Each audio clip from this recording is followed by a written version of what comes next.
요한복음 9장 1절부터 7절까지 말씀 저와 여러분이 번갈아 가면서 읽겠습니다. 예수께서 가시다가 날때부터 눈먼 사람을 보셨다. 제자들이 예수께 물었다. 선생님, 이 사람이 눈먼 사람으로 태어난 것이 누구의 죄 때문입니까? 이 사람의 죄입니까? 부모의 죄입니까? 예수께서 대답하셨다. 이 사람이 죄를 지은 것도 아니요 그의 부모가 죄를 지은 것도 아니다. 하나님께서 하시는 일들을 그에게 드러내시려는 것이다. 우리는 나를 보내신 분의 일을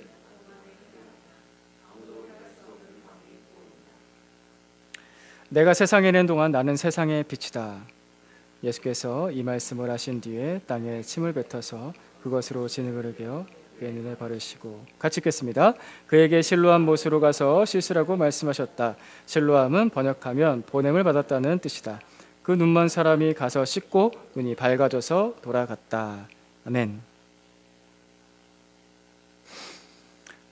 예수님께서 행하신 기적들이 성경에는 참 많이 나옵니다. 신비한 일들이 참 많이 나오는데 그런 기적들을 성경에는 기적, 미라클이라고 기록한 부분도 있고요. 또 다른 어떤 곳에서는 표징이라고, 사인이라고 기록한 부분도 있습니다. 그러니까 그냥 단순히 미라클, 기적으로 표현한 데도 있고, 이 기적이, 이 신비한 일이 우리에게 뭔가 뜻을 나타내시는 하나님께서 보여주는 뜻이다라는 뜻으로 표징으로 기록된 데도 있다라는 것이죠. 특별히 요한복음에서는 이 표징이라는 말로 예수님께서 하나님이시다라는 것을 증명하고 증거하고 있습니다. 오늘 표징은 한 시각장애인에게 일어났습니다. 유명한 실로암에서 고침을 받은 그 시각장애인입니다. 이게 이제 군부대 교회에서 굉장히 열정적으로 부르는 그 찬양이죠. 유튜브에도 이 찬양을 정말 거의 미친 듯이 부르는 군인들이 나오는데요. 오주여 당신께 감사하리라면서 막 손을 들면서 외치는 그 수많은 군인들이 있습니다. 얼마나 그 앞길이 깜깜했으면은 이걸 그렇게 부르겠습니까? 근데 사실 오늘 본문의 이야기는 그런 모습과는 약간 좀 사뭇 다릅니다. 그렇게 막 기쁨이 있고 그렇게 막 밝지만은 않습니다. 왜냐면 이 질문에서 시작을 하거든요. 누구의 죄 때문입니까? 오늘의 이 표징은 누구의 죄 때문입니까? 라는 이 질문에서부터 시작을 합니다. 2절 말씀, 잘못 표시됐습니다. 2절입니다. 2절 말씀 같이 보겠습니다. 시작. 제자들이 예수께 물었다. 선생님, 이 눈먼 사람이 태어난 것이 누구의 죄 때문입니까? 이 사람의 죄입니까? 부모의 죄입니까? 누구의 죄 때문입니까? 자, 이 질문에는 손가락질이 느껴집니다. 그죠? 이 시각장애인을 향한 손가락질, 또 그의 부모를 향한 손가락질이 느껴집니다. 이 세상에 고통과 죽음이 찾아온 거 죄 때문입니다. 근데 이 죄가 누구의 죄가 아니라 우리의 죄 때문입니다. 우리의 죄 때문에, 즉 나의 죄 때문에 이 세상이 고통과 죽음으로 가득합니다. 80억 명의 나, 80억 명의 죄인, 80억 명의 우리, 그 우리의 죄 때문에 고통의 문이 열렸고, 그 우리가, 내가 최종 종착지인 죽음을 향해서 달려가고 있는 것입니다. 그래서 만약에 이 세상에 어떤 누군가가 질병에 걸려서 고통을 받고 있다면요, 우리의 죄 때문입니다.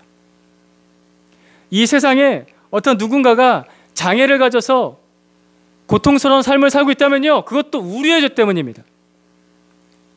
이 세상에 어떤 나라에 전쟁이 일어났다면 그것도 역시 우리의 죄 때문입니다. 죄를 짓고서 하나님을 떠나버린 죄인, 잃어버린 하나님의 형상, 그 하나님의 형상을 잃어버리고 뒤틀어지고 병들어버린 죄인의 모습을 가진 우리의 모습입니다. 그게 우리의 죄 때문입니다. 근데 이제 우리는 정작 우리가 죄를 지어놓고서는 그걸 책임지고 싶어 하지 않습니다. 그래서 뭐라고 합니까? 손가락질하죠. 누구의 죄 때문입니까? 누구의 죄 때문입니까? 문명화된 사회일수록, 문명이 발달할수록, 그리고 또 나라가 선진국으로 발전해 나갈수록 복지 정책들이 강화됩니다. 우리나라도 예전보다는 참 많이 좋아졌습니다. 하지만 더 많은 복지 정책들이 요구가 되고 있습니다. 필요합니다. 국민들은 가난한 사람, 소외된 사람, 병든 사람, 장애인들을 향한 복지 정책을 좋은 복지 정책들을 요구하고 있습니다. 왜 그런가? 1차적으로는 우리에게는 연민이 있습니다. 불쌍히 여김, 긍휼이 있기 때문입니다. 또 그들에게도 동등한 평등한 기회를 주기 위해서 같은 사람이기 때문에 우리는 평등해야 된다라는 그런 의식도 있기 때문입니다. 근데 그 무엇보다 우리가 함께 산다. 우리는 함께 산다라는 책임의식이 있기 때문입니다. 나 혼자 사는 게 아니라 우리는 함께 산다. 그래서 요즘에 뉴스나 매스컴들을 보다 보면은 사회적 책임이란 말을 자주 씁니다. 최근 몇 년 사이에 사회적 책임, 이 말을 굉장히 자주 쓰죠. 그래서 그게 굉장히 부각되고 그것이 잘 이루어져야 정의로운 나라다라고 우리는 인식하고 있습니다. 이처럼 사회도요, 발전하면 발전할수록 공동체에 대한 책임을 느낍니다. 내 이웃에 대한 책임을 느낍니다. 그죠? 하물며 그리스도인은 어떠해야 되겠습니까? 누구의 죄 때문입니까? 라고 묻기보다 먼저 나의 죄 때문입니다. 우리의 죄 때문입니다. 라고 고백하는 것이 그리스도인의 고백인 것이죠. 왜냐하면 특별히 우리는 예수님을 믿기 때문입니다. 왜냐하면 특별히 우리 예수님께서 그 책임감 가운데서 우리의 죄를 대신 짊어지셨기 때문입니다. 예수님께서는 우리에게 네가 죄 지었잖아. 네 죄야 네 죄. 네가 책임져. 좀 벌 받아야지. 좀 고통스러워야지. 이런 식으로 우리를 내버려 두지 않으시고 우리 예수님께서 나를 책임지셨습니다. 우리 예수님께서 나를 책임지셨습니다. 우리 예수님께서 나의 죄를 대신 지고 내가 죽었어야 될 그 십자가를 주님께서 대신 지고 골고다 언덕에 오르셔서 그 죄값을 다 치르셨습니다. 대속하셨습니다. 기독교에서 굉장히 중요한 단어입니다. 대속하다. 대신 값을 치르다. 예수님께서 나를 대신해서 죄값을 대신 다 치르셨습니다. 자, 여러분, 이것이 오늘 본문에서 또 대두되는 하나님의 일입니다. 무엇이 하나님의 일인가? 나를 책임지시는 것이 하나님의 일입니다. 죄를 대신 지시는 것이 하나님의 일입니다. 이것이 예수님께서 하시는 일입니다. 자신의 죄를 책임질 생각도 하지도 않고 그 책임질 능력도 없는 이 세상 속에서 예수님께서는 나를 책임지시러 오셨습니다. 유일한 대속자, 책임져 주시는 대속자로 예수님께서 이 땅에 오셨습니다. 그래서 예수님을 만난 사람은 그분에게서 나를 책임져 주신다. 내가 할 수 없었던 일인데, 내가 어떻게 할 수 없었는데 주님께서 나를 책임져 주신다는 그 안도감 속에서 소망을 느끼고요, 밝은 빛을 느낍니다. 다 나를 향해서 손가락질했는데, 그런 어둠 속에 있었는데 누군가 나를 향해서 소망의 빛을 비춰주시는데 그분이 예수 그리스도시라는 것입니다. 우리는 매일 아침마다 떠오르는 태양을 봅니다. 매일 아침마다 태양은 떠오릅니다. 그래서 태양이 매일 아침마다 떠오르기 때문에 그게 너무나도 당연하게 느껴지죠. 근데 여러분, 한번 이런 상상을 해보자고요. 어느 날 태양이 안 떠올라요. 태양이 한번 쉬는 거죠. 오늘은 쉴래. 너희도 일주일에 한 번씩은 쉬잖아. 사람들 향해서. 너희 쉴 때 나도 한번 쉬자 라고 하면서 가끔 쉬는 겁니다. 그럼 사람들이 어떨까요? 태양이 안 떠올라요. 사실 이런 상상 자체가 불가능한데, 만약에 정말 그렇다면 사람들이 불안하기보다 오히려 두려울 것입니다. 왜냐하면 그 태양이 떠오르지 않으면은 지구 자체가 생존이 불가능하기 때문이죠. 그런데 매일같이 태양이 떠오릅니다. 매일같이 성실하게 한 번도 어김없이 그 태양이 날마다 떠오릅니다. 그 성실한 태양 누가 만드셨습니까? 하나님께서 만드셨죠. 창세기 말씀 보겠습니다. 창세기 1장 1절부터 5절까지 말씀 번갈아 가면서 읽겠습니다. 제가 먼저 1절 읽겠습니다. 태초에 하나님이 천지를 창조하셨다. 땅이 혼돈하고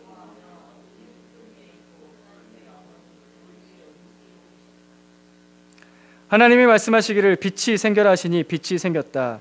그 빛이 같이 읽습니다. 시작. 빛을 낮이라 하시고 어둠을 밤이라고, 저녁이 되고 아침이 되니 하루가 지났다. 아멘. 하나님께서 이 세상에 처음 일을 시작하셨을 때 거기에는 혼돈, 공허, 어둠이 있었습니다. 그 속에서 하나님께서 빛을 만드셨죠. 빛이 생겨라. 이것이 하나님의 일의 첫 시작이었습니다. 예수님께서는 하나님이십니다. 창조주이십니다. 예수님께서는 이 일을 지금도 계속해서 하십니다. 책임감 있게 매일 떠오르는 태양처럼 너무나도 성실하게. 오늘 본문에서 앞을 보지 못했던 그 시각장애인의 삶, 그 태초의 모습처럼 혼돈과 공허와 어둠이었죠. 죄악으로 깨뜨려진, 죄악으로 병들어버린 이 세상 속에서 장애를 가지고 태어났다는 이유로 손가락질 받으면서 살았던 그 어두운 인생 가운데 예수님께서 하나님의 일을 시작하십니다. 6절과 7절 오늘 본문입니다. 역시 번갈아 가면서 읽겠습니다. 예수께서 이 말씀을 하신 뒤에 땅에 침을 뱉어서 그것으로 진흙을 개어 그의 눈에 바르시고 그에게 실로암 못으로 가서 씻으라고 말씀하셨다.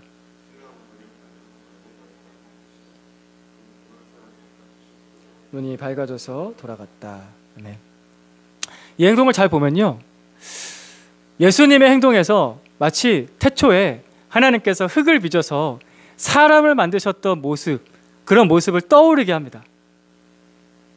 예수님은 하나님께서 주신 그 형상, 원래 사람이 가져야 될 그 형상을 잃어버린 이 한 사람에게, 어둠 속에서 고통받는 이 한 사람에게 그 태초의 모습처럼 동일하게 그의 몸을, 그의 마음을, 그의 영혼을 직접 어루만지시면서 새롭게 창조하시는 일을 행하셨습니다.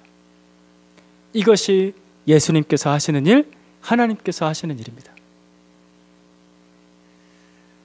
헬렌 켈러의 이야기는 너무나 유명해서 잘 아실 것입니다. 앞을 보지도 못하고 듣지도 못했던 사람, 그래서 언어조차도 제대로 배우지 못했던 사람이죠. 이 헬렌 켈러가 앤 설리반 선생을 만나서 드디어 단어를 배우기 시작하고 지성이 발달하기 시작했습니다. 앤 설리반 선생을 만난 후의 과정 중에서 한 일화가 더 있습니다. 뭐냐면은 이 헬렌 켈러가 지성이 정상적으로 발달을 하면서 한 가지 고민이 생겼습니다. 늘 그는 뭔가를 만지면서 배웠겠죠. 그죠?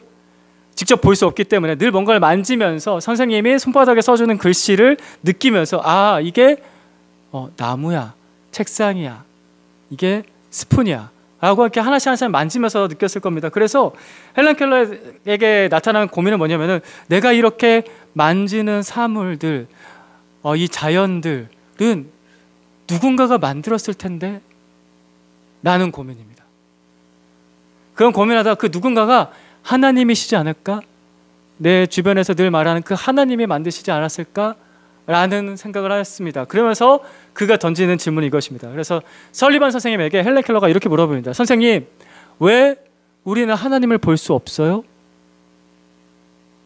그러자 설리반 선생님께서 헬렌 켈러에게 이렇게 대답합니다. 얘야, 우리의 몸은 하나님을 보지 못하게 하는 베일이야. 베일, 눈앞을 가리는 얇은 천. 하나님은 계셔. 근데 우리 육신이 하나님과 우리 사이를 가리는 베일이 되어서 눈을 작게 흐리게 가리고 있어서 하나님을 잘 볼 수가 없단다 라고 대답을 해주셨습니다. 그리고 나서 이 앤 설리반 선생님은 헬렌 켈러에게 복음을 좀 더 잘 들려줘야겠다라는 그런 생각, 그런 필요를 느꼈습니다. 그래서 어디로 가냐면요, 보스턴에 갑니다. 헬렌 켈러와 함께 앤 설리반 선생님이 보스턴에 가서 필립스 브룩스 목사님을 만나게 됩니다. 헬렌 켈러는 이 필립스 브룩스 목사님을 만나서 들었던 이 복음, 그때 들었던 이 복음에 대해서 나중에 이렇게 기록에 남깁니다. 헬렌 켈러가 기록에 남긴 내용입니다. 그 위대한 인물은 한 어린이의 마음을 이해했다. 그는 나를 그의 무릎 위에 앉히고 하나님은 어떻게 나를 사랑하시며 또 그의 어린이를 어떻게 하나하나 사랑하시는지 쉬운 말로 이야기했다.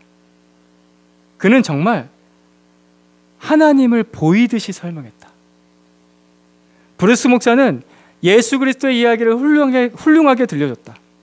눈먼 사람에게는 빛을, 벙어리에게는 말을 찾아주고, 병든 자를 고쳐주고, 굶은 자를 먹이고, 슬픔을 기쁨으로 바꿔놓는 이야기를 들으면서 내 눈은 눈물이 가득 찼고 내 가슴은 그 멋진 나사렛 사람에 대한 사랑으로 고동쳤다. 브루스 목사님의 팔이 연민의 정으로 나를 감쌌을 때 나는 정말로 주님의 팔이 온 세상에 미치는 것을 느꼈다. 그 방문 뒤로 그리스도의 성품과 말씀들에 대한 지식은 날로 늘어갔다. 나는 내 속 깊이 내려와 자리 잡은 그의 생명을 더욱더 느꼈고 세상에서 그의 기쁨을 더욱더 찾아냈다. 앞을 보지도 못했고 듣지도 못했던 아이가 평생 그랬습니다. 평생 그랬던 그 헬런 켈러가 한 주의 종의 품에 안겨서 예수님을 봤습니다. 그 빛을 봤습니다.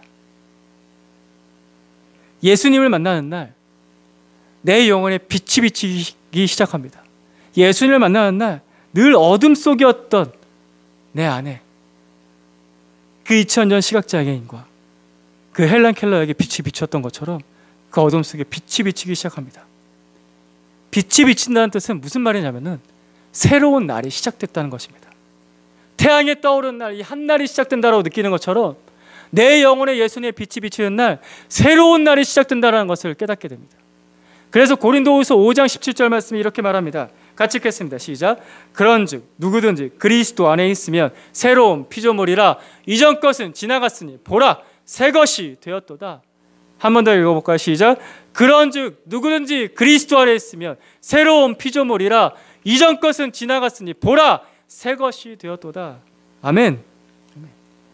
예수님 안에서 새롭게 됩니다. 예수님 안에서 나는 새롭게 태어납니다.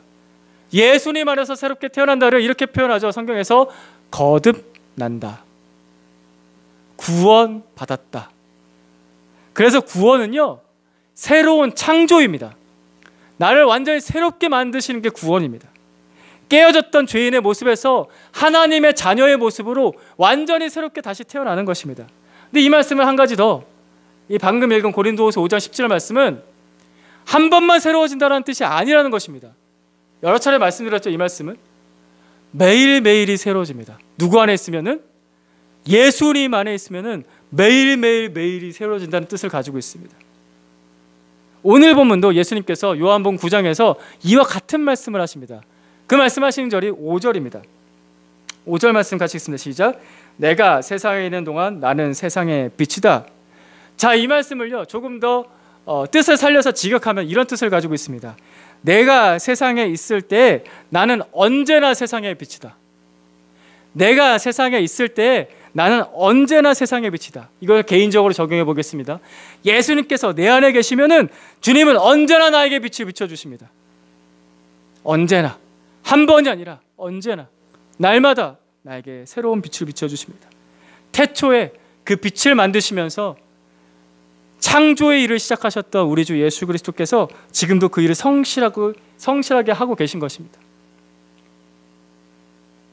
성실하십니다. 그분. 책임을 지십니다. 그분.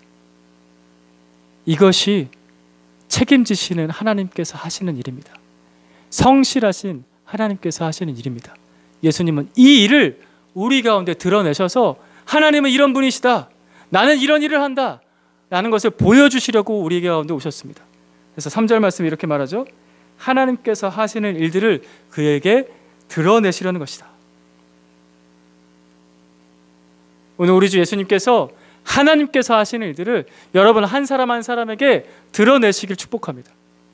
예수님의 빛이 비쳐서 날마다 새롭게 들었던 그 얘기 똑같은 그 얘기 아니야. 그게 아니라 날마다 새로운 그 이야기. 헬런 켈러가 말했던 것처럼 그의 생명을 더욱더 느꼈고 세상에서 그의 기쁨을 더욱더 찾아냈다. 예수님을 아는 지식은 날로 늘어갔다 했던 그 고백처럼 주님은 그렇게 성실하게 일을 행하십니다. 빛이신 예수님이십니다. 창조주 예수님이십니다. 대속자이신 예수님이시고 책임지시는 예수님이십니다. 근데 이 예수님을 알게 되는 과정이 있습니다. 그 과정이 오늘 본문에 나타납니다. 11절 말씀 보겠습니다. 같이 읽겠습니다. 시작. 그가 대답하였다. 예수라는 사람이 진흙을 개어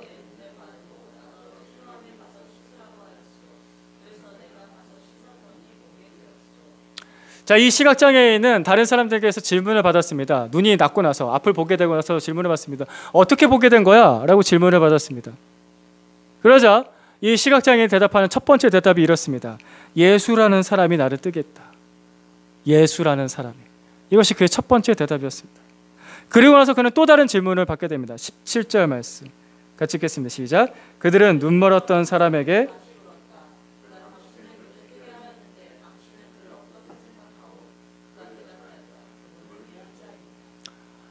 이 사람이 두 번째 질문을 또다시 받습니다. 너는 예수님을 그분을 누구라고 생각하니?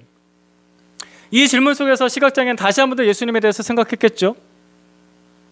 한 번 더 생각을 해보니까 이번 기적을 일으킨 분이셨습니다. 그가 생각할 수 있는 구약의 선지자들의 생각이 떠오른 거죠. 아, 선지자구나, 예언자구나 라고 생각이 들어서 아, 그분은 예언자이십니다 라고 대답을 했습니다.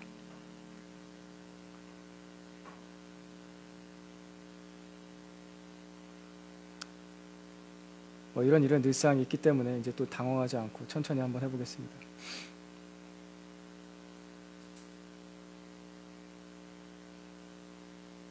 네.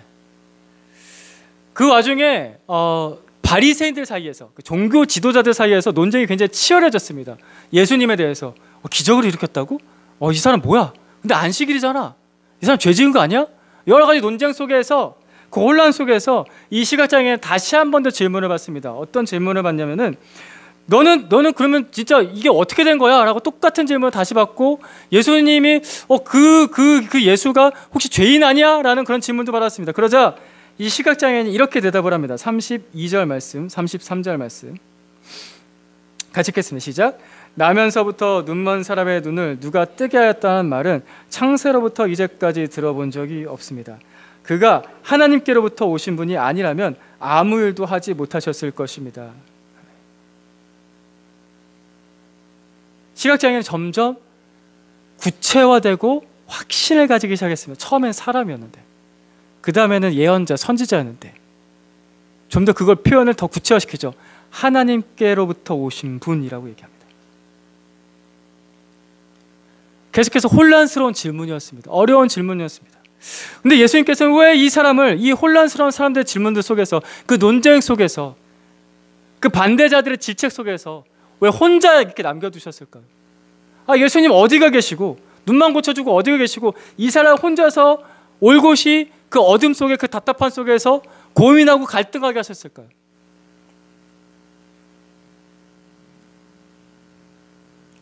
시각장애인은 지금 눈이 고쳐진 것으로 모든 문제가 해결된 게 아니었습니다.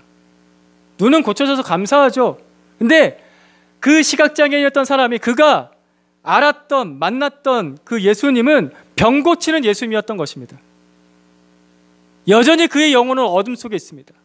그의 본질은 그의 알맹이는 여전히 어둠 속에 있습니다. 왜냐하면 구원자 예수님을 아직 알지 못했기 때문입니다. 그래서 예수님께서는 우리에게 때로는 영적인 어두움을 허락하십니다. 영적인 어두움을 경험하게 하십니다. 왜냐하면 내가 진짜 그 어둠 속에 있다는 것을 모르면 빛이 필요하다는 것을 또한 모르기 때문입니다. 내가 죄 속에 갇혀 있다는 것을 모르면 내가 구원이 필요하다는 것도 모릅니다. 우리 교회 안에도 이 어둠, 이 답답함 속에서 힘들어하는 형제 자매들이 있지 않습니까? 저도 같이 구원 상담을 하면서 이 어둠과 답답함을 같이 느낍니다. 근데 저는 확신이 한 가지가 있습니다. 제가 가진 확신은 이것입니다. 영혼의 어둠을 경험하는 것은 하나님의 일이 그에게서 시작이 되었다는 것입니다. 아멘. 어떤 사람이 영혼의 어둠을 경험한다는 것은, 그 영혼의 답답함을 경험한다는 것은 하나님의 일이 그에게서 시작이 되었다는 뜻입니다. 구원의 필요를 모르고 무감각한 상태, 이게 어둠인지도 모르고 앞도 분간하지 못하는, 그게 그냥 저는 괜찮은 그런 상태에 있는 것보다 차라리 어둠을 느끼는 것이 잘된 일입니다. 훨씬 나은 일입니다. 왜냐하면 하나님의 일이 시작이 되었기 때문입니다. 예수님께서는 이 시각장애인에게 눈만 뜬 것으로 그치는 것이 아니라 그 영적인 어둠을 경험하게 하신 것이죠. 시각장애인은 예수님을 모르는 그 어둠 속에서, 그 답답한 속에서, 그 여러 가지 질책과 공격 속에서 점점 벗어나기 시작했습니다. 오히려 감사한 것은 그 공격적 질문이 그에게 빛으로 바꿔지기 시작했다는 것이죠. 여러분, 우리가 이것을 때로는 외부에서도 경험하고 내부에서도 경험합니다. 내 안에서 끊임없이 일어나는 질문들. 예수님은 나에게 어떤 분이신가? 그는 나에게 어떤 의미가 있는가? 끊임없는 그 질문들이 점점 빛으로 바뀌어지기 시작합니다. 사회에서 받는 그런 질문들이 점점 빛으로 바뀌어지기 시작할 것입니다. 이 시각장애인은요, 사실 이 질문들을 받으면서 여러 가지 위험들이 있었습니다. 어떤 위험이었냐면은 예수님을 정말 그리스도라고 고백을 하게 되면은 당시 유대교 사회 안에서 출교를 당하게 됩니다. 이 출교는 어떤 의미냐면은 유대교에서 쫓겨난다, 이게 그냥 종교 하나를 잃어버린다 이런 정도가 아니라 유대인의 사회 자체에서 정상적으로 생활을 할 수가 없게 되는 것입니다. 유대인의 사회 속에서 모든 불이익을 다 경험하고 모든 차별을 다 경험해야 됐습니다. 근데 이 사람은 그런 출교를 두려워하지 않고 그것 때문에 물러서지 않고 계속해서 예수님이 나에게 누구신지, 예수님은 나에게 누구신지 계속해서 집중해서 들어갔습니다.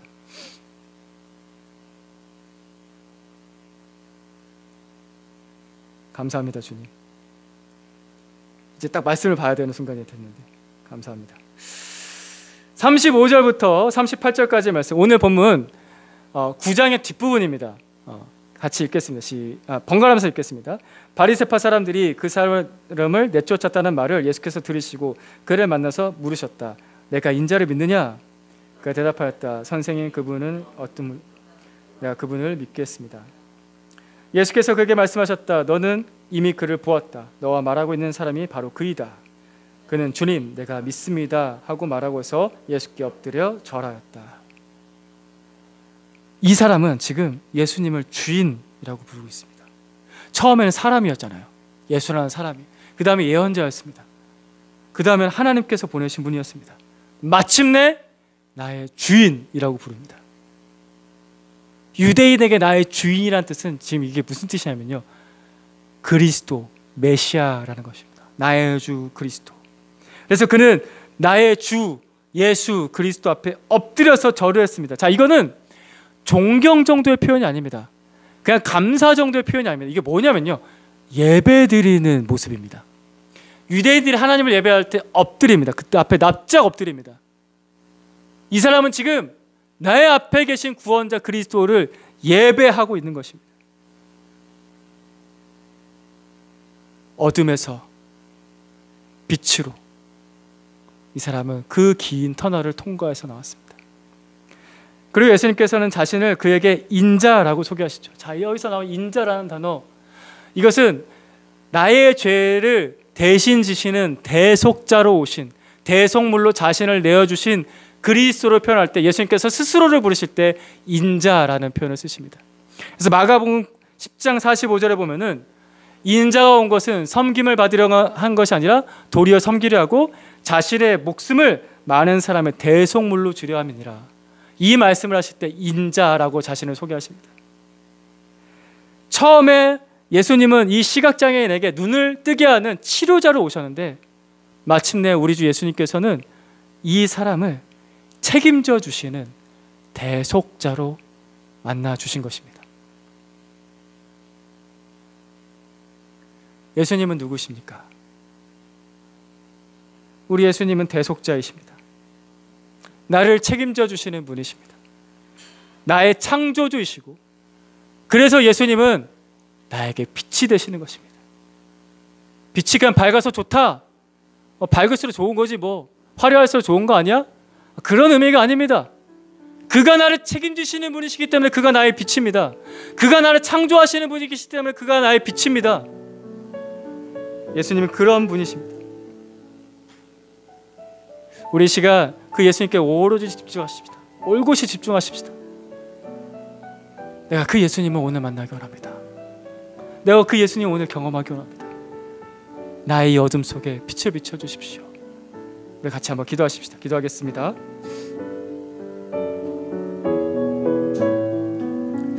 하나님 감사합니다. 우리에게 빛이신 예수님을 보내주셔서 감사합니다.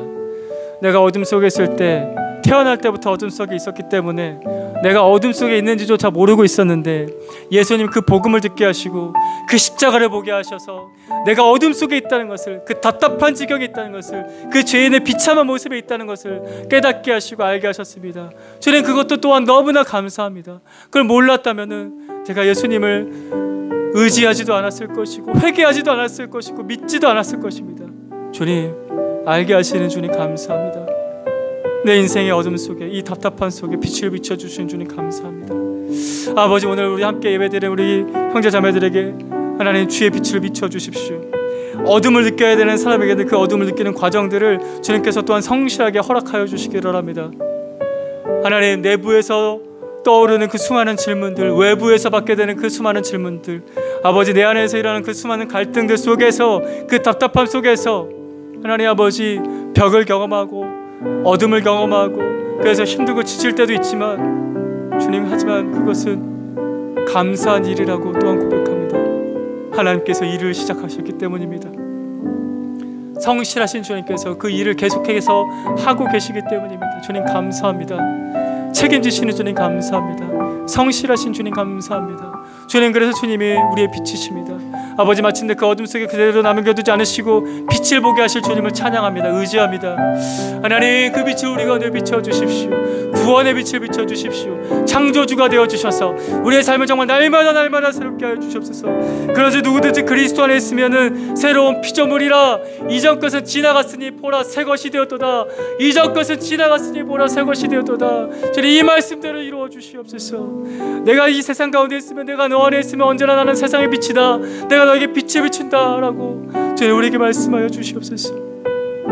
주님, 그래서 우리가 주님 앞에 엎드려 나의 주 그리스도, 나의 하나님을 예배하는 그 기쁜 날, 그 복된 날이 하나님 아버지 우리 가운데 매일매일 일어나고 속히 또한 오게 하여 주시옵소서. 하나님, 우리를 구원하여 주시옵소서. 하나님, 우리를 구원하여 주시옵소서. 주의 그 영광의 빛을, 구원의 빛을, 생명의 빛을 비춰주시옵소서. 주님, 우리에게 빛을 비춰주시옵소서. 주님, 우리에게 빛을 비춰주시옵소서. 성령 하나님, 우리에게 빛을 비춰주시옵소서.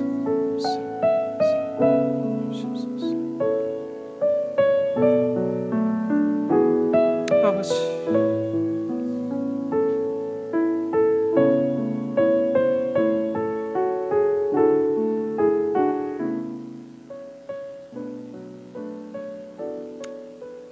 우리 어둠을 경험하고 있는 사람들을 위해서 같이 중보하면서 기도하십시다. 우리 교회 안에도 있고 우리 교회 밖에 전도 대상자들도 있습니다. 우리 그런 사람들을 생각하시면서 먼저는 무감각에서 벗어나서 그 영적 어둠을 느끼는 하나님의 일이 시작되도록 기도하십시다. 복음은 설득하는 게 아닙니다. 물론 설명도 하고 설득도 할 수 있는데 자신이 필요를 느껴야 되는 게 제일 첫 번째입니다. 내가 이게 나한테 필요하다는 걸 알아야 복음이 들립니다. 그제서야 들립니다.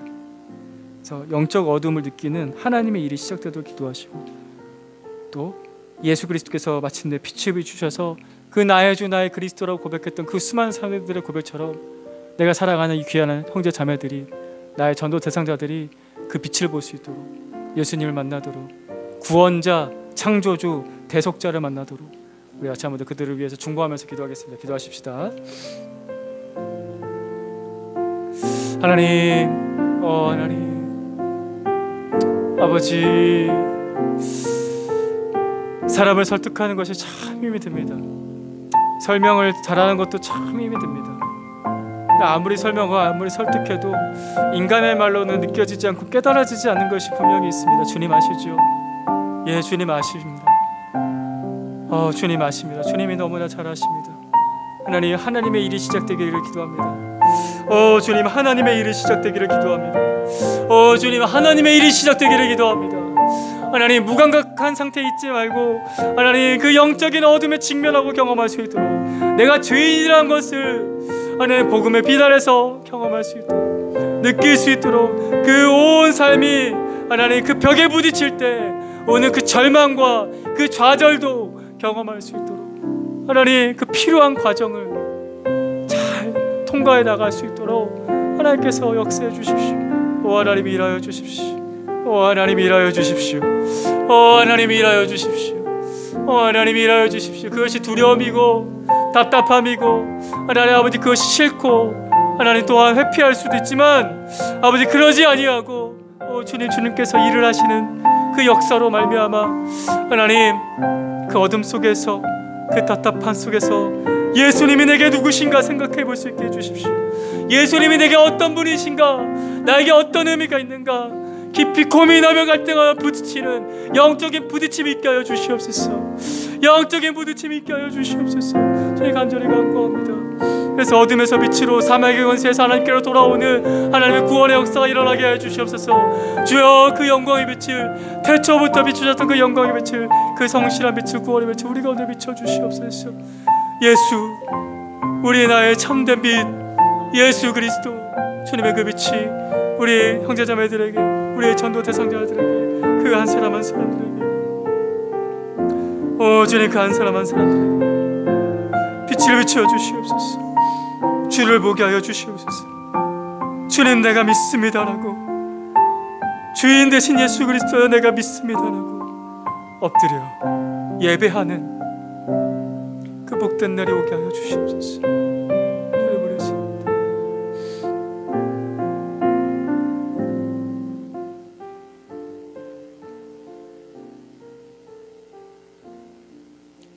우리를 책임지시는 예수님 감사합니다. 나의 대속자, 나의 구원자, 나의 창조자. 주님, 그래서 주님이 나의 빛이십니다. 우리의 빛이십니다. 나의 죄가, 우리의 죄가 이 땅을 병들게 하는데, 주님, 그래서 주님이 필요합니다. 이 어둠 속에서 나를 건지시고 우리를 건지시고 빛을 비추시는 우리 주님이 필요합니다. 주님께 의지합니다. 이 어둠을 잘 통과해서 우리 주 예수 그리스도 앞에서 주님의 음성을 듣고 주의 사랑을 받고 주님을 예배하는 날, 나의 주, 나의 하나님 예수 그리스도를 고백하고 예배하는 날이 속히 오게 하시고 그것이 날마다의 우리의 삶이 되게 하여 주시옵소서. 우리 주 예수님의 이름으로 기도드립니다. 아멘.